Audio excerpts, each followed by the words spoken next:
వాగర్ధావివ సంపృక్తం వాగర్ధ ప్రతిపత్తయే జగత పితరం వందే పార్వతీ పరమేశ్వరం.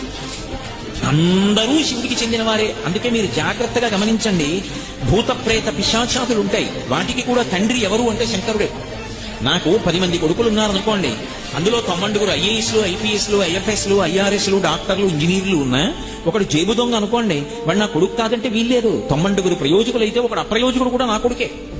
ఎందుకంటే వాడిని కన్నవాడిని నేను. ఈ లోకంలో భూతములు, ప్రేతములు, పిశాచములు ఉన్నాయి అంటే వాటిని కన్నవాడు కూడా ఎవడో ఉండాలి. ఆయన పరమశివుడు తప్ప వేరొకడు ఎలా అవుతాడు? అందుకే ఈ సమస్తమైన భూతగణములకు కూడా తండ్రి ఎవరు అంటే శంకరుడే. అవి కూడా ఎవరి మాట వింటాయి అంటే తండ్రి మాట వింటాయి. కాబట్టి ఆయనతో అనుబంధము లేని వారు ఎవరున్నారు? ఎవరు ఉండరు. అందుకే శంకరాచార్యుల వారు కాశీపట్టణానికి వెడితే అన్నపూర్ణమ్మ దగ్గరికి వెళ్లి మాతాచ పార్వతీదేవి పితాదేవో మహేశ్వర బాంధవా శివభక్తాశ్చ స్వదేశో భువనత్రయం అన్నారు.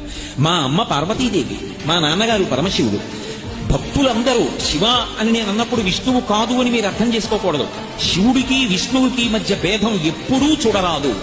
అందుకే సంధ్యావందనం చేసినా సరే మొట్టమొదట అడిగేది ఏమిటి అడుగుతామంటే శివస్య హృదయం విష్ణోశ్చ హృదయం శివ. శివుని యొక్క హృదయం విష్ణువు, విష్ణువు యొక్క హృదయము శివుడు. నా బుద్ధి ఎన్నడూ శివకేశవుల మధ్య భేదములు పాటించకుండుగాక అని అడుగుతాం. నేను శివభక్తాశ్చ అన్నప్పుడు విష్ణుభక్తాశ్చ అని కూడా దానికి అర్థం.